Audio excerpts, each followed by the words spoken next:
बिस्मिल्लाहिर्रहमानिर्रहीम और अस्सलाम वालेकुम। 14 मार्च और पाकिस्तान में जुमेरात की दोपहर। आज अभी तक की इम्पॉर्टेंट खबरें और मेरा तज्जिया। आज भी बहुत सारी स्टोरीज़ हैं, इसलिए रन डाउन की बजाय सीधा खबरों की तफसील की तरफ चलते हैं। लेकिन उससे पहले आपको याद करवाएं कि आपने अगर अभी तक इस चैनल को सब्सक्राइब नहीं किया तो ज़रूर कीजिए, ताकि आप हमारी आवाज़ को मजबूत कर सकें और ये दूर तक जाए। पहली खबर जो आपके सामने रखनी है वो ब्रिगेडियर रिटायर्ड जावेद अकरम की कहानी आपके सामने रखेंगे। अफसोसनाक और दर्दनाक कहानी है। ब्रिगेडियर रिटायर्ड जावेद अकरम टोबा टेक सिंह से इनका ताल्लुक है। पाकिस्तान तहरीक इंसाफ के टिकट होल्डर रहे हैं। पाकिस्तानी मिलिट्री से ब्रिगेडियर के रैंक से ये रिटायर्ड हुए थे। 75 साल इनकी उम्र है और पिछले तकरीबन 8-9 महीने 10 महीने से ये मिलिट्री कस्टडी में है। ना इनका ट्रायल पूरा किया जा रहा है, ना इन्हें कोई सज़ा सुनाई जा रही है, ना बरी किया जा रहा है, ना सुप्रीम कोर्ट इनका केस टेकअप कर रही है।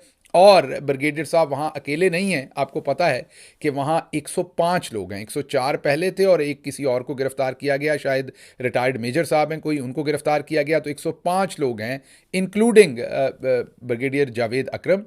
ब्रिगेडियर जावेद अकरम का जिक्र इसलिए कर रहा हूँ कि वो सख्त अलील हैं। उनके जिस्म का एक हिस्सा जो है वो दुरुस्त तरीके से काम नहीं कर रहा।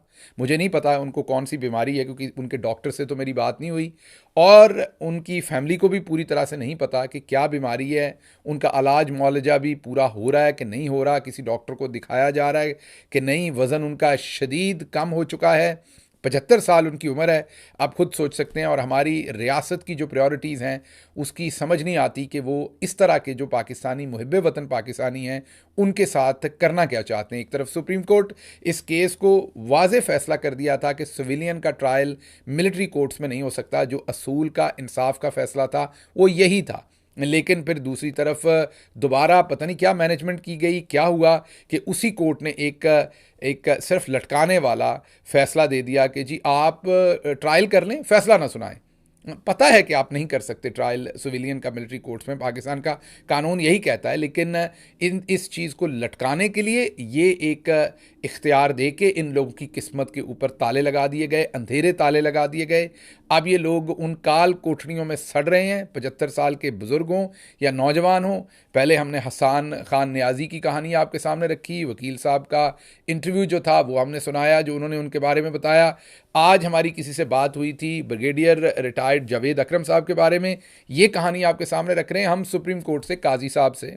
हालांकि हमें उम्मीद कोई नहीं है उनसे इंसाफ की, लेकिन उसके बावजूद, क्योंकि वो इस जगह पर, मैंने पहले भी लोगों को बताया था कि अगर मिलिट्री के बारे में कोई बात करनी है तो चीफ ऑफ आर्मी स्टाफ से ही बात करनी पड़ेगी। भले आपको उनसे गिला हो, गुस्सा हो, बात तो उधर ही करनी पड़ेगी। ऐसे ही काजी साहब, इंसाफ की तो कोई तवक्को नहीं है, लेकिन फिर भी कहना तो उन्हीं को पड़ेगा। मैं युगांडा की सुप्रीम कोर्ट को तो नहीं कह सकता कि जावेद अकरम साहब का केस सुने और उसके ऊपर कोई फैसला सादर करें, जो भी आपने करना है, क्योंकि इन लोगों को मिलिट्री कोर्ट्स के अंदर ट्राई नहीं किया जा सकता। पाकिस्तान के आइन में कहीं इसकी गुंजाइश मौजूद नहीं है। ये सिविलियन है, इन्हें सिविलियन कोर्ट्स के अंदर ही ट्राई किया जा सकता है। तो मैं पता है कि नहीं काजी साहब ये करेंगे, कोई इस पर इंसाफ देने में उनकी कोई दिलचस्पी मेरा नहीं ख्याल है, लेकिन फिर भी क्योंकि वही एक फोरम है जिस पे हम बात कर सकते हैं, तो उनसे मेरी गुजारिश है कि इस केस को जल्द फिक्स करें, ताकि इन लोगों की जो किस्मत के ऊपर आपने अंधे काले ताले लगाए हुए हैं वो खोले जा सकें। अच्छा जी, अगली खबर आपके सामने रखेंगे।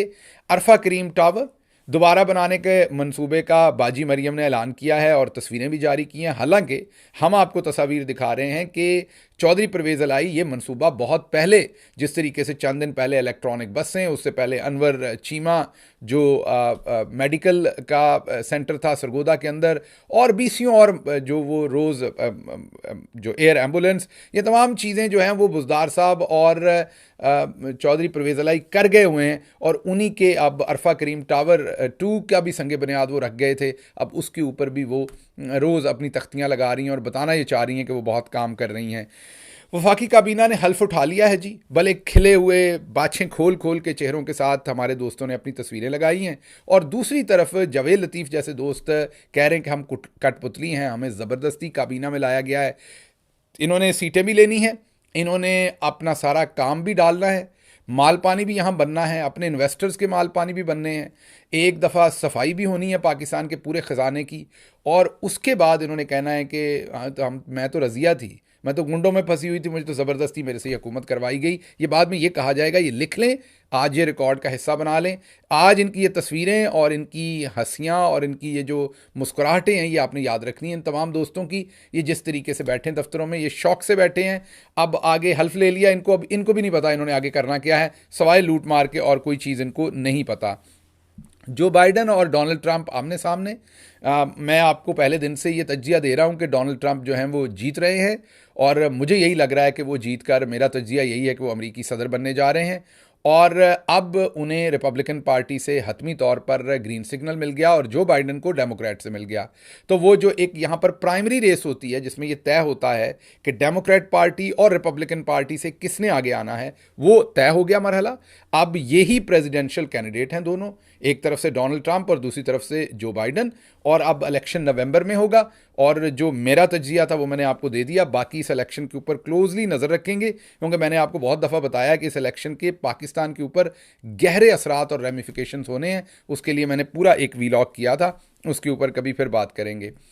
अच्छा जी, सुहेल वड़ाइच साहब ने एक और कॉलम लिखा है, सियासत का महवर इमरान खान, उस पर बात करते हैं। आप अक्सर सोचते हैं कि सुहेल वड़ाइच साहब हों या दूसरे दोस्त हों, उनके आर्टिकल्स, कॉलम्स पर मैं क्यों बात करता हूं, बार बार आपको क्यों बताने की कोशिश करता हूं। देखिए, सुहेल वड़ाइच साहब से आप डिसएग्री कर सकते हैं, मैं भी करता हूं, तनकीद भी करते हैं, लेकिन आपने ये समझना है कि ये जो मोतबर ख़ानदान इस टाइम इलेक्शन में बैठाए ना, उनके दानश्वर सुहेल वड़ाइच साहब ही हैं। तो जो सुहेल वड़ाइच साहब लिखते हैं ना, इससे आपको पता चलता है कि आपकी जो मुक्तदरा है पाकिस्तानी इस्टेब्लिशमेंट, चौधरी निज़ामुद्दीन, वो क्या सोच रहा है, शहबाज शरीफ, नवाज शरीफ, ये शरीफ ख़ानदान क्या सोच रहा है, और जरदारी ख़ानदान क्या सोच रहा है। तो जब इस तरह के दोस्त तजिए लिखते हैं तो उससे हमें मदद मिलती है ये समझने में कि इन लोगों के दिमागों में क्या चल रहा है, ये क्या सोच रहे हैं। इस वजह से तजिया आपके सामने रखते हैं कि आपको पता चले कि ये क्या सोच रहे हैं, और उससे आपको पता चलेगा पाकिस्तान में आने वाले दिनों में हो क्या रहा है। तो जो सुहेल वड़ाइच साहब ने तजिया दिया है, उसमें उन्होंने ये फरमाया है कि इमरान खान का बयानिया बिक रहा है, इमरान खान ही इस टाइम सियासत के ऊपर पूरी ग्रिप में है, और अगर आपने इमरान खान का तदारक करना है तो बयानिया उन जैसा मजबूत लाना पड़ेगा। अभी तक बयानिया लाने में फेल हुए हैं, लेकिन अगर बयानिया लाना है तो वो तगड़ा बयानिया पहले होगा तो होगा। और उसका जो जिम्मेदार उन्होंने ठहराने की कोशिश की है, बारीक वारदात डाली है, वो ये डाली है कि सोशल मीडिया जो है ना वो झूठ फैलाता है, और सोशल मीडिया कंट्रोल करना पड़ेगा, जर्नल मीडिया जो है उसको कंट्रोल ना करें। और बीच में एक बारीक वारदात ये भी डाली कि 2018 में मीडिया ज़्यादा कंट्रोल में था 2024 के। ये बहुत बड़ा एक उन्होंने गलत बयानी की अपने आर्टिकल के अंदर। सबको पता है कि 2018 में जो मीडिया पे पाबंदियां थी, उनको अगर कंपेयर करें 2024 के, तो अशरे अशीर भी नहीं है माफ़ कीजिएगा। तो एक तो सुहेल वड़ाइच साहब ने ये बात की, दूसरी उन्होंने बात ये की कि सोशल मीडिया जो है वो झूठ फैला देता है, सोशल मीडिया जो है वो उसके ऊपर कदगन का तो उन्होंने नहीं कहा, उन्होंने ओवरऑल कहा कि मीडिया के ऊपर अगर कदगन लगेगी तो फिर नुकसान होता है, फ़ायदा नहीं होता। ये बात उनकी दुरुस्त है, लेकिन बीच बीच में उन्होंने बारीक कार्रवाइयाँ डाली। तो जो समझने की बात है, एक तो बयानिए से प्रॉब्लम है इमरान खान के से, और दूसरी प्रॉब्लम यह है कि सोशल मीडिया कंट्रोल में नहीं आ रहा। क्योंकि आपको पता है 2013 तक 14 तक जो रेगुलर मीडिया था वो पाकिस्तान में पूरे कंट्रोल में था। उसके बाद सोशल मीडिया शुरू हुआ और ये इमरान खान की गवर्नमेंट के अंदर ये और पनपा, और अब सोशल मीडिया जो है वो चौधरी निज़ामुद्दीन के कंट्रोल से मुकम्मल बाहर है। पहले ज़माने में जो उनका दिल करता था चलवाने का, अखबारात में, टेलीविज़न पर वो चलवाया जाता था। सुहेल अपना वड़ाइच साहब की दानश्वरी ही हतमी दानश्वरी होती थी। अब जब ये आर्टिकल लिखते हैं तो सोशल मीडिया पर डिस्कशन होता है। हम भी सोशल मीडिया के थ्रू ही आपके साथ ये डिस्कशन कर रहे हैं, और दूध का दूध पानी का पानी कर देते हैं कि असल बात कह के जो सच है कि इमरान खान का बयानिया बिक रहा है, नीचे और बहुत सारी बारीक वारदातें डाली गई। बिल्कुल उसी तरह जैसे गैलप सर्वे ने पिछले दिनों वारदात डाली कि इमरान खान को पढ़े लिखे लोगों ने वोट दिया और नून लीग और पीपल्स पार्टी को अनपढ़ लोगों ने, नाख्वांदा लोगों ने वोट दिया। अब आपको पता है नाख्वांदा ज़्यादा है लोग, तो अगर आप ये बात मान लेंगे तो इसका मतलब है कि नून लीग और पीपल्स पार्टी को ज़्यादा वोट पड़े हैं। तो ऐसी ही बारीक वारदातें अक्सर डाली जाती हैं। अच्छा जी, एक और जो बहुत बड़े अताउल हक कासमी, एक और बहुत बड़े दानश्वर, उन्होंने मरियम नवाज साहबा को मां बना दिया है पूरी पंजाब की। अब वो कल परसों कह रही थी कि मैं पंजाब दी कुड़ी हैं, उर्दू में कह रही थी कि मैं तो खुद पंजाब की कुड़ी हूं। वो कुड़ी कह रही थी। अताउल हक कासमी साहब ने हमारी बाजी को पूरे पंजाब की मां बना दिया। उन्होंने कहा कि जो पंजाब की हुकूमत है ना वो एक माँ के पास है, और माँ तो सबसे प्यार करती है, सबका ख्याल रखती है, और माँ जो है वो तो किसी को तकलीफ़ नहीं देगी, और वो माँ की तरह चलाएंगे हुकूमत। उन्हें कोई बड़ा ओहदा चाहिए, तो इसलिए एक तो यहाँ पर शायर ये कहना चाह रहा है ये आर्टिकल लिख के कि मुझे भी कोई ओहदा दो, क्योंकि ज़ईफ़ुल उमर हैं, काफ़ी सारी दवाइयाँ चाहिए होती हैं। पीटीवी में थे तो तब भी फ़िशारे कल्ब कहते हैं शायद, ब्लड प्रेशर उनका लो रहता है, बहुत ज़्यादा लो रहता है। उससे वो झुके हुए रहते हैं, कंधे झुके रहते हैं कासमी साहब के, सर नहीं उठ पाता। तो सर ऊपर उठाने के लिए उन्हें फिर बुलंद फ़िशारे कल्ब करना पड़ता है, मेरे ख्याल ब्लड प्रेशर तेज़ करना पड़ता है, ताकि उनका सर जो है वो उठ सके और वो दुनिया देख सकें, और दुनिया के जो खूबसूरत रंग हैं उनको एंजॉय कर सकें। तो उस चीज़ की महंगी दवाइयाँ उनको लेना पड़ती थी जब वो पीटीवी में थे, मेरा ख्याल वहाँ पर फेडरल गवर्नमेंट में जब वो काम करते थे। और अब वो चाहते हैं, शायर ये कहना चाह रहा है कि मैं देखें आपको माँ जैसी अजीम हस्ती के साथ मिला रहा हूँ, तो अब पीटीवी शिटीवी तो नहीं होगा, लेकिन कोई आर्ट कौंसल, कोई और इस तरह का कोई ओहदा शोदा दें, ताकि शायर जो है वहाँ से बीमार आदमी है, सरकारी खर्चे पर बुलंद फ़िशारे खून की, ब्लड प्रेशर हाई करने की, कम करने की नहीं, उनका कम रहता है, उन्होंने हाई करना, आपने उलट नहीं समझना, उसकी अद्वियात ताकि दस्तयाब हों। और शायर ये गिला कर रहा है। दूसरी तरफ आपने फुटेज तो देख ही ली है, जिसमें छोटे बच्चे गाड़ी में मौजूद हैं और उनके साथ पुलिस क्या कर रही है। तो ये माँ किस तरह की सौतेली माँ है, और ये माँ कैसी माँ हो सकती है, वो तो आपने देख ही लिया है। लेकिन यहाँ पर शायर को इस चीज़ से कोई लेना देना नहीं कि वो सच बोल रहा कि नहीं। शायर तो अपनी दवा दारू का बंदोबस्त करने को कह रहा है। अब आपने दारू दूसरा नहीं समझ लेना, जो दूसरा दारू होता है जो टक करके खुलता है, उसकी बात नहीं मैं कह रहा। ये दवा दारू हमारे यहाँ एक अमूमी तौर पर इकट्ठे कह दिया जाता है इन्हें दवाई शवाई के लिए। तो वैसे अगर आप समझ भी लें तो ऐसा कोई मसला नहीं है, मतलब वो पंजाबी की बात है, आपको शायद समझ ना आए। एक साधु एक मलंग से थे, तो उनको किसी ने डाल के देनी थी चाय, और उसके ऊपर दूध गाढ़ा था तो मलाई भी आई हुई थी। तो अब उन्होंने पूछा कि मलंग जी आप मलाई भी खाएंगे या अकेला दूध ही पिएंगे? तो उन्होंने आगे से मशहूर ज़माना जुमला कहा कि साधुआं की स्वादा नाल सने मलाई आण दो। मीन वो कह तो सकते थे कि हाँ मैंने मलाई लेनी, फिर वो साधु तो ना होते, फिर तो वो ख्वाहिश कर रहे होते, तो साधु तो ख्वाहिश नहीं करता। तो उन्होंने उसको, शायर ने जुमले में इस तरीके से कहा कि बेशक मलाई भी आने दें, मैं तो मलंग हूँ, मुझे इससे क्या, सने मलाई आने दो, मीन मलाई समेत ही आने दें, सब कुछ ही आने दें। तो ये भी वही वाले दरवेश हैं कि अगर आपने दुआ के साथ दारू भी भेजना है तो भेज दें, कोई मसला नहीं है। अच्छा जी, अगली खबर ये कि जरदारी साहब ने कहा कि मैं तनख्वाह नहीं लूँगा, तनख्वाह ना लेने का उन्होंने ऐलान किया है। और आप अगली बात देख लें कि साथ ही उन्होंने बेटी को फर्स्ट लेडी बना दिया है, और करोड़ों के खर्चे उधर उनके प्रोटोकॉल में होंगे, जरदारी साहब पे करोड़ों के खर्चे होंगे। ये ऐसे ही है जैसे आप कहें कि बिरयानी तो मैं पूरी खाऊंगा, बोटियां भी, आलू भी उसमें पड़े हुए, सब कुछ खाऊंगा, ज़ीरे का जो टुकड़े हैं ना 5-7 वो मैं निकाल के साइड पे रख दूंगा, वो मैं। तो ये इसी तरह की कार्रवाई करते हैं जनाब। हम आपके सामने हाथ जोड़ते हैं कि आप तनख्वाह ले लें, ये जो 2-3 लाख की तनख्वाह ना ये ले लें। ये वो जो आप दूसरी तरफ काम डालते हैं ना, प्रोटोकॉल्स, कारपेट, खाबे, वो ज़रा उन पर थोड़ा सा हाथ हल्का रखें। जिस तरीके से अभी आपको पता है कि खबर आई हुई है, हमारी जो बाजी हैं उनकी गाड़ी के टायर जो हैं वो 2 करोड़ और 73 लाख रुपए के टायर और मैट पड़ रहे हैं। तो तनख्वाह वो भी नहीं ले रही होंगी यकीनी तौर पर। तो ये भी एक फैशन है हुकूमत के अंदर, ये सारे तगड़े लोग, तगड़े मगरमच्छ जो तगड़ा माल खाने आते हैं, ये अनाउंस करते हैं कि हम तनख्वाह नहीं ले रहे। अच्छा जी, मियाँ चन्नू के अंदर राशन ना मिलने की शिकायत थी, और वहाँ पर एसी साहब को एक सहाफ़ी गरीब कह बैठा कि जी राशन नहीं मिल रहा, तो इंटरव्यू दे दें कि ये राशन यहाँ क्यों नहीं मिल रहा, कब मिलेगा। वो अब क्योंकि बाजी की ऊपर से चौधरी निज़ामुद्दीन ने अनलीश कर दिया हुआ है, सारों को भेड़िया बना दिया हुआ है। तो एसी साहब ने पकड़ के उसका मोबाइल ही छीन लिया। उन्होंने कहा तेरी ऐसी की तैसी, ना रहेगा बांस ना बजेगी बांसुरी, तेरे पास फ़ोन होगा तो सवाल करोगे और वीडियो बनाओगे, मैं इसको ही मैंने छीन लेना है। अच्छा जी, अली अमीन गंडापुर और शहबाज शरीफ की मुलाकात हुई है, उसके ऊपर बड़े तज्जिए किए जा रहे हैं। अली अमीन गंडापुर को बिल्कुल डिफेंसिव नहीं होना चाहिए, तगड़े तरीके से रिएक्ट करना चाहिए इस चीज़ के ऊपर। केपीके के लोगों का हक है, जो उनको लेना पड़ना है, हुकूमत के वो चीफ मिनिस्टर हैं, उन्हें सदर से भी मिलना पड़ना है, उन्हें शहबाज शरीफ से भी मिलना पड़ना है, उन्हें फाइनेंस मिनिस्टर से भी मिलना पड़ना है, उन्हें सबसे मिलना पड़ना है। तो इसमें कौन सी बुरी बात है? वो गए, उन्होंने जो हमारी पार्टी का नज़रिया है वो बयान किया है, फॉर्म 45 पे, IMF पे खुल के उन्होंने बातें की हैं जो प्रेस के सामने बात हुई है। और शहबाज शरीफ से मिलने में बिल्कुल उन्हें डिफेंसिव नहीं होना चाहिए। KPK के लोगों का हक लेना पड़ना है उन्हें, और उसके लिए मुलाकातें भी करनी पड़नी है, और आपको भी डिफेंसिव इस पर नहीं होना चाहिए, भरपूर अपना इसके ऊपर पॉइंट ऑफ व्यू देना चाहिए। अच्छा जी, अगली खबर यह है कि मरियम साहबा ने फैसला किया है कि अब वो हेलीकॉप्टर पर ऑफिस आया करेंगी। जी हाँ, ये आप सुन रहे हैं ये खबर कि मरियम साहबा ने फैसला किया है कि वो हेलीकॉप्टर पर अब दफ्तर तशरीफ़ लाया करेंगी।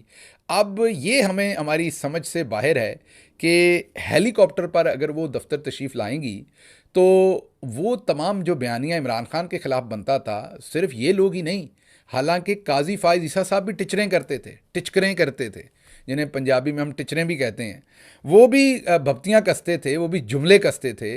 अदालत के किसी और केस चल रहा होता तो उसमें कहते थे सुना है वज़ीर आज़म जो है वो हेलीकॉप्टर पर ऑफिस आते हैं। तो क्योंकि आपको पता है काजी साहब बड़े ईमानदार आदमी हैं, वो तो डंडी नहीं मारते, उनको किसी ने अभी तक बताया नहीं कि मरियम साहबा भी हेलीकॉप्टर पर आती हैं, क्योंकि अगर उन्हें पता होता ना तो अभी तक वो इसके ऊपर भी कोई ना कोई बयान दे चुके होते। तो कोई उनके दाएं बाएं का बंदा बता दे और हम इंतज़ार करेंगे कान खोल के कि काजी साहब इस पर कोई बात करते हैं कि नहीं। लेकिन खूबसूरत बात यह की है कि मरियम साहबा का मीडिया ये बता रहा है कि इसके फ़वाइद हैं।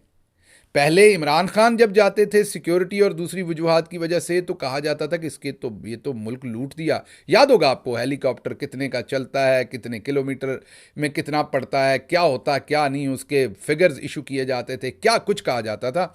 लेकिन अब बता रहे हैं कि ये अवाम के वसी तर मफाद में, और मीडिया भी, लफाफा ज़दा मीडिया भी खबरें यही रन कर रहा है कि अवाम के वसी तर मफाद में हमने ये फ़ैसला किया है कि मरियम साहबा अवाम के फ़ायदे के लिए हेलीकॉप्टर पर आ रही हैं। हेलीकॉप्टर पर आने से लाहौरियों को बदहज़मी नहीं होगी, हैज़ा नहीं होगा, कैंसर भी ठीक हो जाएगा, किसी को हुआ ब्लड प्रेशर भी कम हो जाएगा, मतलब तमाम बीमारियों का इलाज मरियम साहबा के हेलीकॉप्टर पर आने का है। कह तो वो रही ट्रैफिक और दूसरे, लेकिन मुझे लगता है वो आहिस्ता आहिस्ता आपको बताएंगे कि मरियम साहबा के हेलीकॉप्टर में आने से कितने ज़्यादा, क्योंकि होगा कि हेलीकॉप्टर में बैठेंगी, फिर वो हेलीकॉप्टर ऊपर उठेगा, हाथ में उनके वो ग्लास होगा, ऊपर जाएंगी तो वो अल्लाह मियाँ के थोड़ी सी करीब हो जाएंगी ऊपर जाके, तो वहाँ से वो जो दुआ करेंगी आपके लिए वो बहुत उससे फ़ायदा होगा और आपकी ज़िंदगियाँ बदल जाएंगी। ये बयानिए में भी शामिल कर लेना चाहिए। बेशर्म लोग हैं, उसी बात पर ये पहले क्या बयान देते थे और अब ये क्या बयान दे रहे हैं, इसके ऊपर हम क्या कह सकते हैं और क्या नहीं कह सकते। अच्छा जी, अगली खबर जो है वो आपके सामने हमने रखनी ये है कि एक मारूफ टिकटॉकर हैं मुनीब साहब, और वो उनको पहले तो पकड़ के जेल में दिया गया नाहक, और कई महीने उन्होंने जेल काटी। मुनीब खान उनका नाम है, मारूफ टिकटॉकर हैं। उन्होंने जब वो जेल से निकले, कई महीनों की जेल, और सिर्फ उनका गुनाह ये था कि उन्होंने इमरान खान की सपोर्ट में कोई कंटेंट लगा दिया था और उस वजह से उन्हें जेल में कई महीने रखा गया, कई महीने। जब वो जेल से निकले तो उन्होंने एक पोस्ट की जिसके ऊपर उन्होंने इय्याका नाबुदु इय्याका नस्ताईन लिखा। लेकिन जब उस पोस्ट के ऊपर उन्होंने इय्याका नाबुदु इय्याका नस्ताईन लिखा तो उनको पुलिस का फ़ोन आया कि आप इस पोस्ट को हटा दें, डिलीट कर दें। Can you believe that? मुझे यकीन नहीं आ रहा, लेकिन ये उन्होंने इंटरव्यू दिया है, क्या कह रहे हैं सुने ज़रा।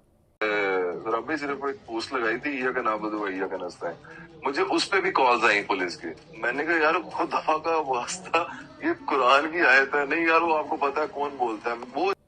वो खुद बता रहे हैं कि मुझे पुलिस ने कहा कि आप ये हटा दें, मिटा दें।